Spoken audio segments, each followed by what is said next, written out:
अच्छा, ये business series जो मैं चला रहा हूँ, क्या यहाँ पर आप लोग देख पा रहे हैं कि इसके पीछे की जो विजन है वो क्या है? एक बात तो आप लोग समझते होंगे कि अगर मैं कुछ करता हूँ तो उसके पीछे कोई बड़ी विजन होती है, कोई बड़ा पर्पस होता है। बेवजह मैं कुछ भी नहीं करता हूँ, तो इसका मतलब इसके भी पीछे कोई ना कोई कुछ बड़ा रीजन होगा। क्या आप में से कोई समझ पा रहा है कि वो रीजन क्या है? सर, मार्केट में बहुत बड़े बड़े बिजनेसमैन बैठे हुए हैं जिनका जो प्लान है वो ये है लाइक कि हमें वो सोचवाना जो वो चाहते हैं कि हम सोचें।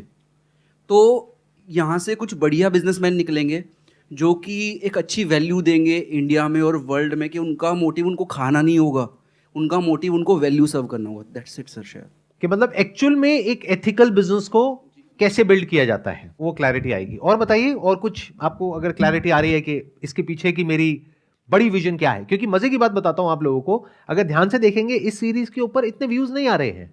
एक एपिसोड पे 1.5 से 2 लाख व्यूज आ रहे हैं। अगर मैं इन्हीं एपिसोड्स का नाम चेंज कर दूं, थंबनेल चेंज कर दूं, तो उसके ऊपर व्यूज आएंगे 20 लाख, 50 लाख, 1 करोड़। अगर थोड़ा सा उसको सेंसेशनल बना दूं तो, और वो सब मुझे आता है, अगर मैं चाहूं तो कर सकता हूं। फिर भी मैंने अपना एक गोल बनाया है कि मैं 100 एपिसोड पूरे कंप्लीट करूंगा। उसके पीछे क्या रीजन है? क्यों मैं अपना इतना टाइम, इतनी एनर्जी, सोच के देखो 100 एपिसोड बनाना मतलब क्या? आई थिंक इस पूरे प्रोजेक्ट को कंप्लीट करने में मुझे 5 से 6 महीने लगने वाले हैं। तो क्यों मैं अपने 6 महीने यहां पर लगा रहा हूं? उसके पीछे क्या रीजन है? ये तो आपको समझ आ रहा है कि इसके पीछे कोई फाइनेंशियल मोटिव नहीं है। तो मोटिव क्या है? ऐसी चीजें ना सोचना चाहिए, दिमाग लगाना चाहिए। हम अपनी लाइफ में इतना उलझे रहते हैं, कभी हम समझ ही नहीं पाते कि सामने वाला इंसान जो कर रहा है वो क्यों कर रहा है, उसके पीछे क्या रीजन है। सर, मुझे लगता है कि आप ये ऐसा इसलिए कर रहे हैं क्योंकि जो अभी हमारी जनरेशन है वो जॉब सीकर्स है। और अगर देखा जाए तो अगर सरकार चाहे भी तो इतनी एम्प्लॉयमेंट, इतने लोगों को नौकरी दी ही नहीं जा सकती। जैसे कि मैं गवर्नमेंट जॉब में हूँ, अभी मैं इनकम टैक्स में हूँ। अगर अभी वर्तमान में भी हम देखें तो वर्कफोर्स पूरी है, उससे ज़्यादा हम सरकार चाहे भी तो नहीं लेके जा सकती। तो आप चाहते हैं कि ये जो जॉब सीकर जनरेशन है उसे फ्यूचर में बिजनेस ओरिएंटेड बनाया जाए, ताकि अगर एक बंदा भी बिजनेस करता है तो उसके सहारे बहुत लोगों को रोजगार मिलता है। अच्छा, ये बताइए, जितने भी लोग गवर्नमेंट जॉब करते हैं जी सर। उनको सैलरी कहां से मिलती है? गवर्नमेंट से। गवर्नमेंट के पास पैसा कहां से आता है? लोगों से। जो टैक्स पे करते हैं गवर्नमेंट को, उसमें 2 तरह के लोग हैं। एक वो जो जॉब करते हैं, दूसरे वो जो बिजनेस करते हैं।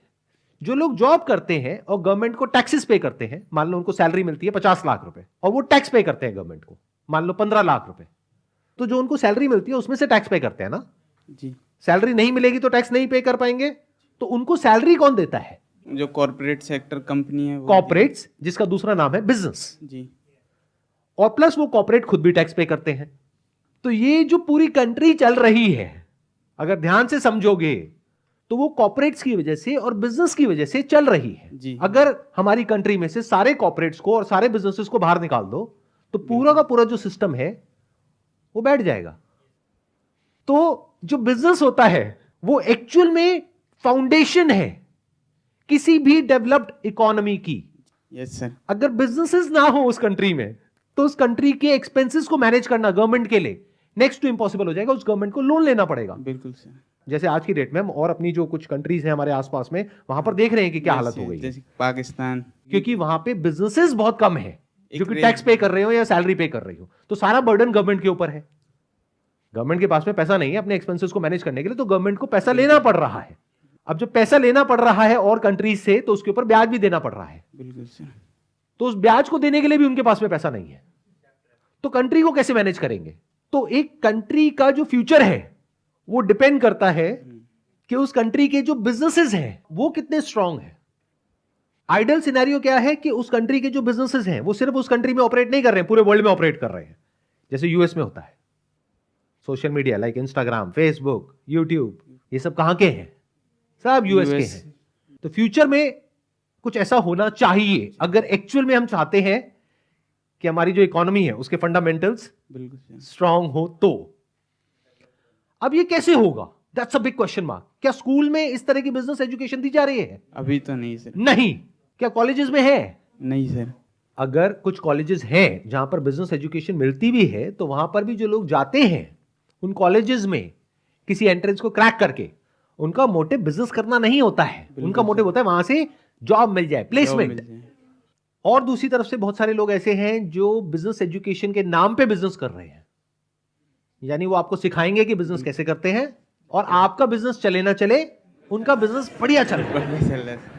और अगर आप ध्यान से देखोगे, हो सकता है उनका बिजनेस बैकग्राउंड भी ना हो, यानी खुद उन्होंने कोई बिजनेस नहीं किया है, बस बिजनेस के बारे में बातें करी है कहीं से पढ़ करके, सब थियोरेटिकल है, प्रैक्टिकल कहीं भी कुछ नहीं है। बिल्कुल सर। तो कहीं तो कोई होना चाहिए इस दुनिया में जो एक्चुअल में उस एजुकेशन की बात करे जो सबसे इंपॉर्टेंट है। Which coaching is more important, how to crack UPSC examination या फिर how to start your own business? लगाओ दिमाग, किसकी इंपॉर्टेंस ज्यादा है? How to start your business. किसके इंस्टीट्यूट ज्यादा है? यूपीएससी के। बिल्कुल सर। समझ रहे हो मैं क्या कह रहा हूं? जितने लोग मेरी ये सीरीज देख रहे हैं, यानी 1.5 से 2 लाख, उसमें से भी जो पूरा देखते हैं एक वीडियो को वो 50% है। तो अगर आपको 2 लाख व्यूज दिख रहे हैं तो एक्चुअल में 1 लाख लोग देख रहे हैं। 1 लाख हमारी ऐसी कंट्री में जहां पे पॉपुलेशन आप सबको पता है कितनी है। और अगर कोचिंग की बात करी जाए तो कितने एस्पिरेंट्स हैं पूरी कंट्री में अलग अलग तरह की जॉब्स के लिए। Yes sir. उनके लिए कितने इंस्टीट्यूट्स हैं। बट मुझे यह बताओ, जो काम सबसे जरूरी है, जो हमारे नेशन के लिए सबसे जरूरी है, जो उसकी फाउंडेशन है, नींव है, उसके लिए क्या ऑप्शन अवेलेबल है ही नहीं। तो मैं क्या कर रहा हूं, चाहे व्यूज आए या ना आए कोई फर्क नहीं पड़ता है, मैं दूर की देख रहा हूं। This is ahead of time. आने वाले 10 साल बाद, 20 साल बाद, 30 साल बाद, 50 साल बाद मेरी जो सीरीज है 100 एपिसोड्स की, ये हर स्कूल में, हर कॉलेज में दिखाई जाएगी। मतलब कि उनको मुझे कोई रॉयल्टी पे नहीं करनी है, कुछ पे नहीं करना है। आने वाले 20 साल बाद, 30 साल बाद, 50 साल बाद इस सीरीज के ऊपर करोड़ों अरबों व्यूज होंगे। और ये जो सीरीज है ये हमारी कंट्री की जो नींव है, बैकबोन, उसको मजबूत करने का काम करेगी।